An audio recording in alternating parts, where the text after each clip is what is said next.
నిన్న ఆయన పేరు కూడా ప్రస్తావించకుండా చనిపోయినటువంటి వ్యక్తి కుటుంబాన్ని అగౌరవపరుస్తూ ఆ గొర్రెల కాపరి అని మాట్లాడడం జరిగింది. ఆయన పేరు దానేష్ ప్రతిపక్ష నేతని చెప్పుకుంటూ ఉంటాడు జగన్మోహన్ రెడ్డి గారు. 11 వచ్చినటువంటి ఈ జగన్మోహన్ రెడ్డి గారు పదే పదే ఈ పర్యటన చేస్తూ ఉంటాడు కదా, అందుకని చెప్తున్నాం సార్. ఆయన పేరు దానయ్య, ఆయనకు బిడ్డలు ఉన్నారు, భార్య బిడ్డలు ఇద్దరు ఉన్నారు. అలాగే తల్లి కూడా ఉంది సార్, పేద కుటుంబం. ఆ పేద కుటుంబాన్ని ఇందులో ఉన్నటువంటి వ్యక్తిని దానయ్యని చంపేసిన తర్వాత సిజి అప్పలరాజు కొడుకు బైక్ కింద పడి ఆయన చనిపోయిన తర్వాత అప్పుడు ఆ కుటుంబానికి ₹1,00,000 ఇస్తానని బేరమాడడం కావచ్చు. ఆ తర్వాత సిజి అప్పలరాజు వాళ్ళ ఇంట్లో ఆమెకి పని మనిషి స్థానం ఇస్తానన్నారు సార్. పని చేసుకోవడానికి పని మనిషిని పెట్టుకుంటానని చెప్పారు. అంటే ఇలాంటి ఒక లేని కుటుంబానికి, ఒక పేద కుటుంబానికి అండగా నిలవలసినటువంటి ఈ జగన్మోహన్ రెడ్డి గారు వైఎస్ఆర్సీపీ నేత వెళ్ళి ఒక నేరస్తులు, ఒక క్రిమినల్ కుటుంబానికి అండగా నిలబడినటువంటి పరిస్థితిని రాష్ట్ర ప్రజలందరూ కూడా చూస్తున్నారు. అంటే దానయ్య అనేటువంటి చనిపోయినటువంటి వ్యక్తి ఈ కుటుంబానికి ఎలాంటి క్రిమినల్ బ్యాక్గ్రౌండ్ లేదండి సార్. ఒకవేళ ఎలాంటి క్రిమినల్ బ్యాక్గ్రౌండ్ ఏమైనా ఉండుంటే కనుక దాని ఇంటికి కూడా జగన్మోహన్ రెడ్డి గారు వెళ్ళుండేవారనేసి అక్కడ స్థానిక ప్రజలు విమర్శించుకుంటున్నటువంటి పరిస్థితిని చూస్తున్నాం. అంటే కొంతమందిని చనిపోయిన వాళ్ళు కూడా పరామర్శించినటువంటి వ్యక్తి అంటే వాళ్ళకి క్రిమినల్ బ్యాక్గ్రౌండ్ ఉంది కాబట్టి జగన్మోహన్ రెడ్డి గారు ఎగేసుకుని వెళ్ళారు. అలాగే గంజాయి బ్యాచ్లు పోయి బేర్ బ్యాచ్ నుంచి ఏమైనా అరెస్ట్ చేస్తే అలాంటప్పుడు కూడా ఆయన ఎగేసుకుంటూ వెళ్తారు జగన్మోహన్ రెడ్డి గారు. అంటే పరామర్శకు వెళ్ళినప్పుడు కూడా క్రిమినల్ బ్యాక్గ్రౌండ్ ఉన్నటువంటి వ్యక్తులు ఇంటికి ఫాస్ట్ వెళ్తారంటే జగన్మోహన్ రెడ్డి గారు. మరి ఆయనకి ఏమైనా మానసికంగా అదొక రుగ్మత తెలియదు, లేకపోతే రాష్ట్ర ప్రజల మీద, రాష్ట్ర పేద ప్రజల మీద చిన్న చూపో తెలియదు సార్. ఇలాంటి వ్యక్తి గతంలో చెప్పేవాడు పేదలకి పెత్తందారులకి మధ్య పెద్ద యుద్ధం జరగబోతుంది, ఆ యుద్ధంలో పోరాటం చేస్తున్నటువంటి యోధుడిని నన్ను గెలిపించండి అని 175 వై నాట్ 175 టు 175 అని చెప్పినటువంటి జగన్మోహన్ రెడ్డి గారు గతంలో చూసుకుంటే సార్ పేదలకి పెత్తందారులకి యుద్ధం అని చెప్పేవాడు. మరి ఇవాళ దానయ్య అనేటువంటి వ్యక్తి కుటుంబం పేద కుటుంబం కాబట్టి ఆ కుటుంబాన్ని పరామర్శించడానికి వెళ్ళలేదా జగన్మోహన్ రెడ్డి గారు? రాష్ట్ర ప్రజలు చాలా క్వశ్చన్ చేస్తున్నారు సార్. అంటే వీళ్ళు ఇక్కడ చనిపోయారు, అక్కడ చనిపోయారు, వాళ్ళని ఎందుకు పరామర్శించలేదు, వీళ్ళు ఎందుకు పరామర్శించలేదు అంటే వాళ్ళ కుటుంబ ప్రభుత్వంలో ఉన్నటువంటి వ్యక్తులు ఎవరు కూడా శవ రాజకీయాలు చేయలేదు సార్. ముఖ్యంగా రాజకీయాలు చేశారు. ఆయా కుటుంబాలకి అక్కడ వెళ్ళిన మొన్న వేట్లపాలెం లాంటి ఘటనలో కూడా పెళ్లిలు జరిగినప్పుడు వెంటనే గౌరవ ఉప ముఖ్యమంత్రి గారు కానీ, ముఖ్యమంత్రి గారు కానీ హుటాహుటిన రావడం కావచ్చు, ఆ కుటుంబాలకు పరిహారం ప్రకటించడం కావచ్చు, వాళ్ళ క్షతగాత్రుల్ని పరామర్శించడం కావచ్చు, వాటి హుటాహుటిని జరుగుతున్నటువంటి పరిస్థితి. అంటే శవ రాజకీయాలు మాత్రం చేసేటువంటి జగన్మోహన్ రెడ్డి గారికి దానయ్య ఒక చావు అనేది చిన్నగా కనిపించిందా? ఒక ఉన్నత మాజీ మంత్రి కావచ్చు కాబట్టి, మాజీ మంత్రి కొడుకు కాబట్టి అక్కడికి వెళ్ళి కొమ్ము కాస్తున్నటువంటి పరిస్థితులు రాష్ట్ర ప్రజలు కూడా చూస్తూ ఉన్నారు.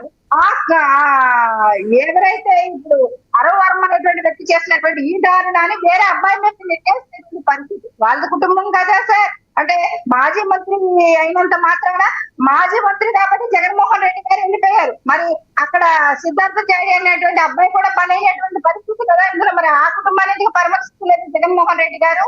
అంటే రాష్ట్ర ప్రజలు ఏమైనా అమాయకులా? మీరు చెప్తున్నటువంటి శ్రీరంగ నీతులని వినడానికి మీరు చేస్తున్నటువంటి ప్రతిదీ కూడా ప్రజలు గమనిస్తూ ఉన్నారు. రావడం వస్తారు, రాసిచ్చినటువంటి స్క్రిప్ట్ కూడా చదివలేడు సార్ ఆయన.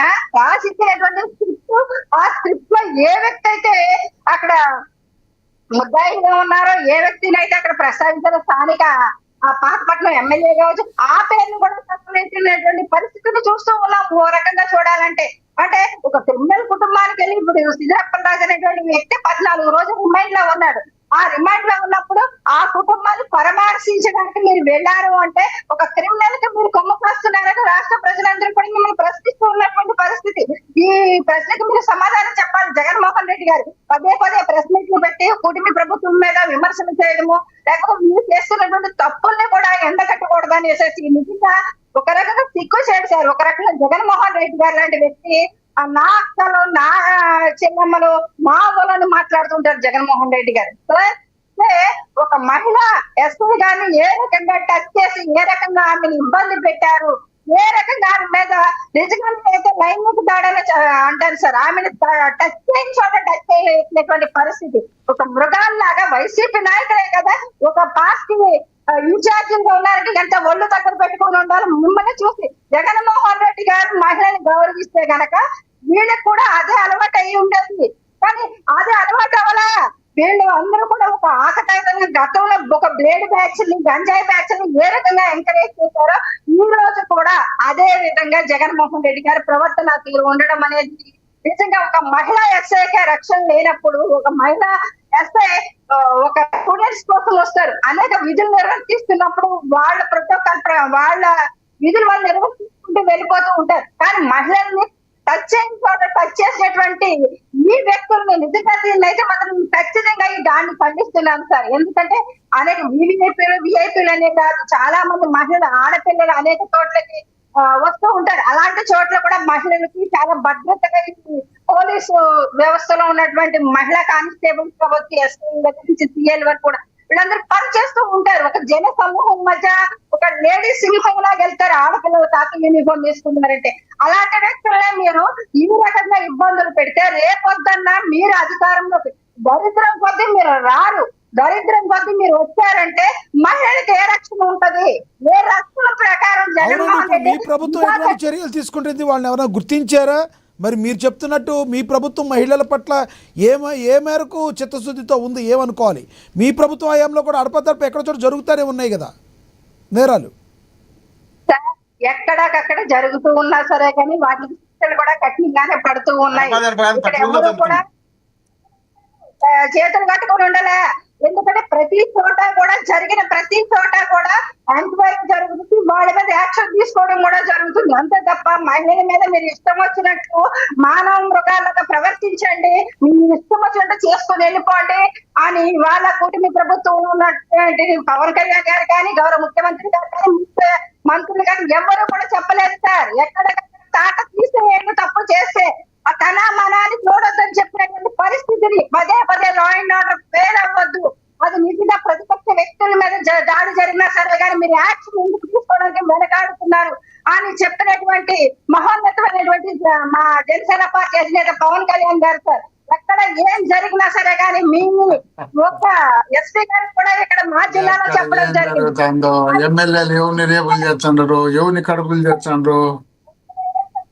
నా దగ్గర నుంచి కూడా ఫోన్ రాదు. కానీ ఇక్కడ మీరు ప్రాథమిక హక్కులకి భంగంగా విధంగా ఎవరు ప్రవర్తించినా సరే కానీ తాతకి వదిలిపెట్టండి అని ఇక్కడ స్థానిక ఎస్పీ గారికి కూడా కాకినాడ మీటింగ్ లో చెప్పడం జరిగింది సార్. వాళ్ళు మోహన్ రెడ్డి గారిని నమ్మారంటే జగన్మోహన్ రెడ్డి గారు చూసి నవ్వాలి సార్. రాష్ట్ర ప్రభుత్వాన్ని చూసి నవ్వేటువంటి హక్కు మీకు లేదు. ఎందుకంటే ఉంది కాబట్టి పిఠాపురాన్ని చూసి నవ్వుతున్నారో ప్రజలు గుండెల్లో పెట్టుకుని పవన్ కళ్యాణ్ గారిని బట్టలు ఎత్తిన చూసి నవ్వుతాడమ్మా. మొన్న మా గుంటూరులో మహిళలు ఎత్తుంటే ముఖ్యమంత్రి గారు, డిప్యూటీ ముఖ్యమంత్రి గారు స్పందించారు చూడు, దాన్ని చూసి నవ్వుతుందంట. అరవశ్రీధరు ఒక ఎమ్మెల్యే రేప్ చేసి కడుపు చేసి మళ్ళా పోలీసులు లాంటి తీసుకొని కొట్టారు చూడు, దాన్ని చూసి నవ్వుతాడు. మనం కూడా చెప్తే తల్లి ఆడల గురించి, మహిళల గురించి దయ్యాలు వేదాలు వల్లించుకుంటుందమ్మా. ఆశ్రయంగా ఇతరే చెప్పొద్దని మాట్లాడే అర్హత మీకు లేదు. దయచేసి మీరు మాట్లాడిన కోరుకేదో మీరు అధికారంలో ఉన్నప్పుడు మహిళలు ఏ రకంగా ఇబ్బందులు పెట్టారు, పోలీస్ స్టేషన్ సెటిల్మెంట్లు అడ్డాలు చేశారు, ఇవన్నీ రాష్ట్ర